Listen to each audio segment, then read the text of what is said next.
प्रभु की स्तुति।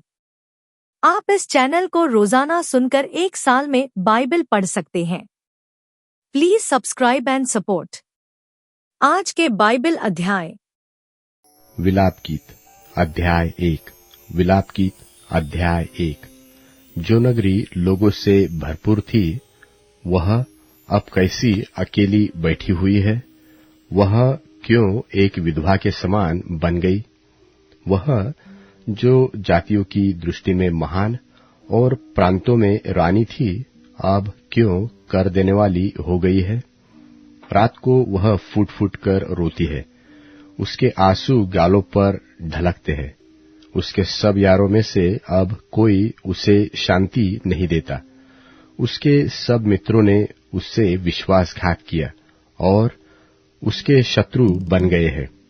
यहूदा दुख और कठिन दासत्व से बचने के लिए परदेश चली गई, परंतु अन्य जातियों में रहती हुई वह चैन नहीं पाती। उसके सब खदेड़ने वालों ने उसकी सकेती में उसे पकड़ लिया है। सिय्योन के मार्ग विलाप कर रहे हैं, क्योंकि नियत पर्वों में कोई नहीं आता है। उसके सब फाटक सुनसान पड़े हैं। उसके याजक कराहते हैं। उसकी कुमारियां शोकित है और वह आप कठिन दुख भोग रही है। उसके द्रोही प्रधान हो गए, उसके शत्रु उन्नति कर रहे हैं, क्योंकि यहोवा ने उसके बहुत से अपराधों के कारण उसे दुख दिया है। उसके बाल बच्चों को शत्रु हाँक हाँक कर बंधुआई में ले गए। सिय्योन की पुत्री का सारा प्रताप जाता रहा है। उसके हाकिम ऐसे हरिणों के समान हो गए हैं, जो कुछ चराई नहीं पाते। वे खदेड़ने वालों के सामने से बलहीन होकर भागते हैं। यरूशलेम ने इन दुख भरे और संकट के दिनों में, जब उनके लोग विद्रोहियों के हाथ में पड़े और उसका कोई सहायक न रहा, तब अपनी सब मनभावनी वस्तुओं को जो प्राचीन काल से उसकी थी स्मरण किया है। उसके द्रोहियों ने उसको उजाड़ देकर ठट्ठों में उड़ाया है। यरूशलेम ने बड़ा पाप किया, इसलिए वह अशुद्ध त्रिसी हो गई है। जितने उसका आदर करते थे, वे उसका निरादर करते हैं, क्योंकि उन्होंने उसकी नंगाई देखी है। हाँ, वह कराहती हुई मुंह फेर लेती है। उसकी अशुद्धता उसके वस्त्र पर है। उसने अपने अंत का स्मरण न रखा, इसलिए वह भयंकर रीति से गिराई गई और कोई उसे शांति नहीं देता। हे यहोवा, मेरे दुख पर दृष्टि कर, क्योंकि शत्रु मेरे विरुद्ध सफल हुआ है। द्रोहियों ने उसकी सब मनभावनी वस्तुओं पर हाथ बढ़ाया है।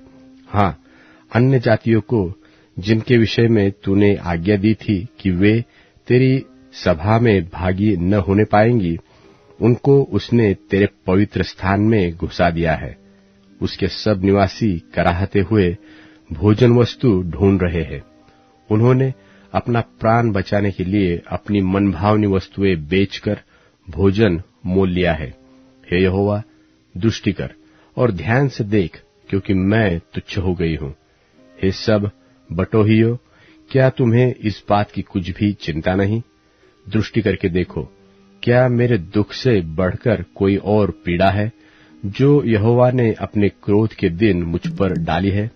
उसने ऊपर से मेरी हड्डियों में आग लगाई है और वे उससे भस्म हो गई। उसने मेरे पैरों के लिए जाल लगाया और मुझको उल्टा फेर दिया है। उसने ऐसा किया कि मैं त्यागी हुई सी और रोग से लगातार निर्बल रहती हूँ। उसने जुए की रस्सियों की नाई मेरे अपराधों को अपने हाथों से कसा है। उसने उन्हें बटकर मेरी गर्दन पर चढ़ाया और मेरा बल घटा दिया है। जिनका मैं सामना भी नहीं कर सकती, उन्हीं के वश में यहोवा ने मुझे कर दिया है। यहोवा ने मेरे सब पराक्रमी पुरुषों को तुच्छ जाना।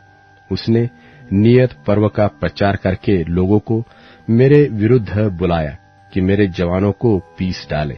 यहूदा की कुमारी कन्या को यहोवा ने मानो कोल्हू में पेरा है।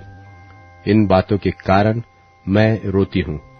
मेरी आंखों से आंसू की धारा बहती रहती है, क्योंकि जिस शांतिदाता के कारण मेरा जी हरा भरा हो जाता था, वह मुझसे दूर हो गया। मेरे लड़के बाले अकेले हो गए, क्योंकि शत्रु प्रबल हुआ है। सियोन हाथ फैलाए हुए है, उसे कोई शांति नहीं देता। यहोवा ने याकूब के विषय में यह आज्ञा दी है कि उसके चारों ओर के निवासी उसके द्रोही हो जाए। यरूशलेम उनके बीच अशुद्ध स्त्री के समान हो गई है। यहोवा सच्चाई पर है, क्योंकि मैंने उसकी आज्ञा का उल्लंघन किया है। हे सब लोगों, सुनो और मेरी पीड़ा को देखो। मेरे कुमार और कुमारियां बंधुआई में चली गई है। मैं अपने मित्रों को पुकारती हूँ, परंतु उन्होंने भी मुझे धोखा दिया है। जब मेरे याजक और पुरनिये इसलिए भोजन वस्तु ढूंढ रहे थे कि खाने से उनका जी हरा हो जाए, तब नगर ही में उनके प्राण छूट गए। हे यहोवा, दृष्टि कर, क्योंकि मैं संकट में हूँ। मेरी अतड़ियां ऐठी जाती है, मेरा हृदय उल्टा गया है, क्योंकि मैंने बहुत बलवा किया है। बाहर तो मैं तलवार से निर्वश होती हूँ, और घर में मृत्यु विराज रही है। उन्होंने सुना है कि मैं कराहती हूँ, परंतु कोई मुझे शांति नहीं देता। मेरे सब शत्रुओं ने मेरी विपत्ति का समाचार सुना है। वे इससे हर्षित हो गए हैं कि तूने ही यह किया है। परंतु जिस दिन की चर्चा तूने प्रचार करके सुनाई है, उसको तू दिखा, तब वे भी मेरे समान हो जाएंगे। उनकी सारी दुष्टता की ओर दृष्टि कर, और जैसा मेरे सारे अपराधों के कारण तूने मुझे दंड दिया, वैसा ही उनको भी दंड दे, क्योंकि मैं बहुत ही कराहती हूँ और मेरा हृदय रोग से निर्बल हो गया है। विलाप गीत अध्याय 2। विलाप गीत अध्याय 2। यहोवा ने सियोन की पुत्री को किस प्रकार अपने कोप के बादलों में ढांप दिया है। उसने इस्राएल की शोभा को आकाश से धरती पर पटक दिया, और कोप के दिन अपने पांवों की चौकी को स्मरण नहीं किया। यहोवा ने याकूब की सब बस्तियों को निठुरता से नष्ट किया है। उसने रोष में आकर यहूदा की पुत्री के दृढ़ गढ़ों को ढाकर मिट्टी में मिला दिया है। उसने हाकिमों समेत राज्यों को अपवित्र ठहराया है। उसने क्रोध में आकर इस्राएल के सिंग को जड़ से काट डाला है। उसने शत्रु के सामने उनकी सहायता करने से अपना दाहिना हाथ खींच लिया है। उसने चारों ओर भस्म करती हुई लौ की नाई याकूब को जला दिया है। उसने शत्रु बनकर धनुष चढ़ाया, और बैरी बनकर दाहिना हाथ बढ़ाए हुए खड़ा है, और जितने देखने में मनभावने थे उन सबको उसने घात किया। सियोन की पुत्री के तंबू पर उसने आग की नाई अपनी जलजलाहट भड़का दी है। यहोवा शत्रु बन गया है, उसने इस्राएल को निगल लिया। उसके सारे भवनों को उसने मिटा दिया, और उसके दृढ़ गढ़ों को नष्ट कर डाला है, और यहूदा की पुत्री का रोना पीटना बहुत बढ़ाया है।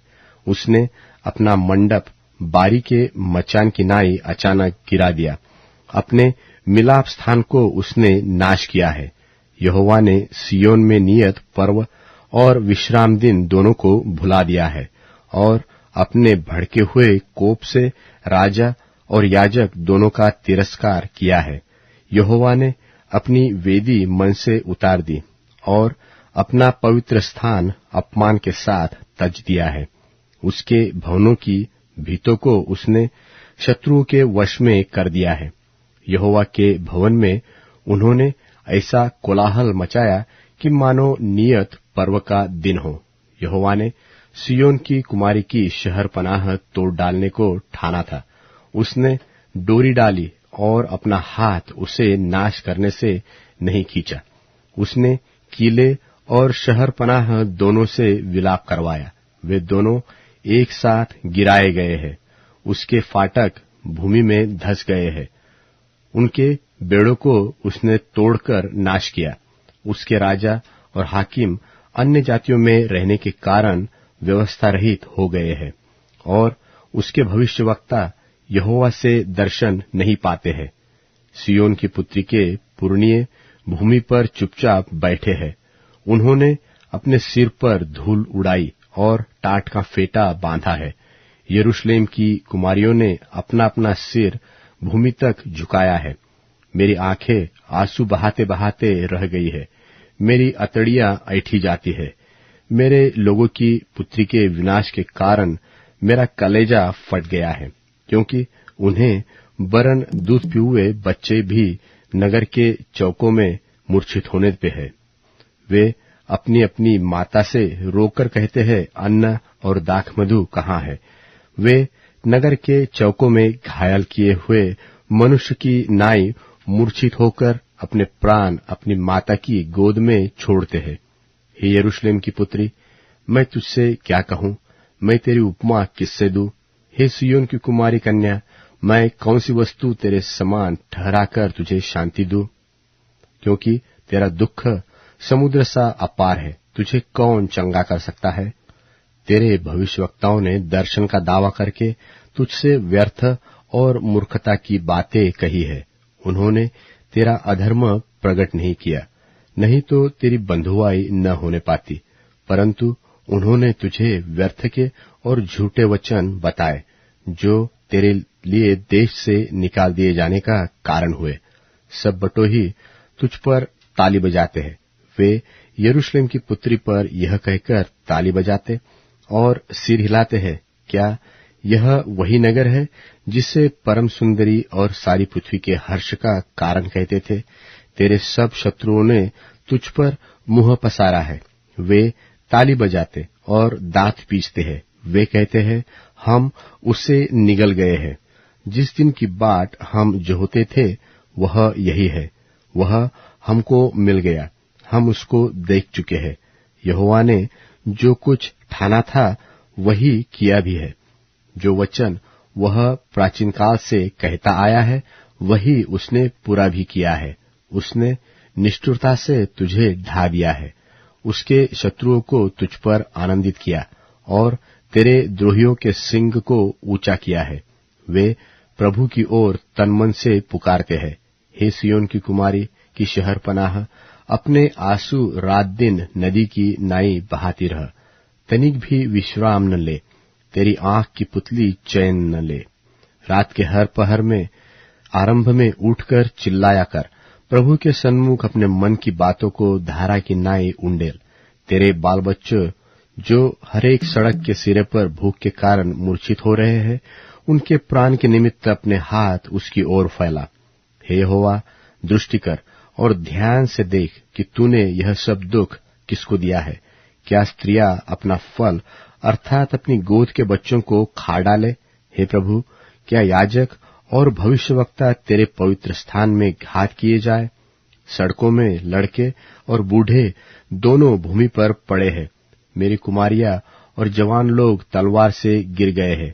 तूने कोप करने के दिन उन्हें घात किया, तूने निष्ठुरता के साथ उनका वध किया है। तूने मेरे भय के कारणों को नियत पर्व की भीड़ के समान चारों ओर से बुलाया है।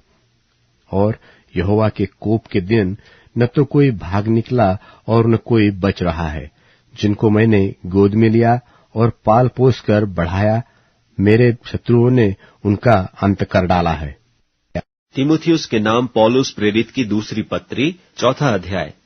परमेश्वर और मसीह यीशु को गवाह करके, जो जीवितों और मरे हुओं का न्याय करेगा, उससे और उसके प्रगट होने और राज्य को सुधि दिलाकर मैं तुझे चिताता हूं कि तू वचन को प्रचार कर, समय और असमय तैयार रहे, सब प्रकार की सहनशीलता और शिक्षा के साथ उलाहना दे और डांट और समझा, क्योंकि ऐसा समय आएगा कि लोग खरा उपदेश न सह सकेंगे, पर कानों की खुजली के कारण अपनी अभिलाषाओं के अनुसार अपने लिए बहुतेरे उपदेशक बटोर लेंगे और अपने कान सत्य से फेरकर कथा कहानियों पर लगाएंगे।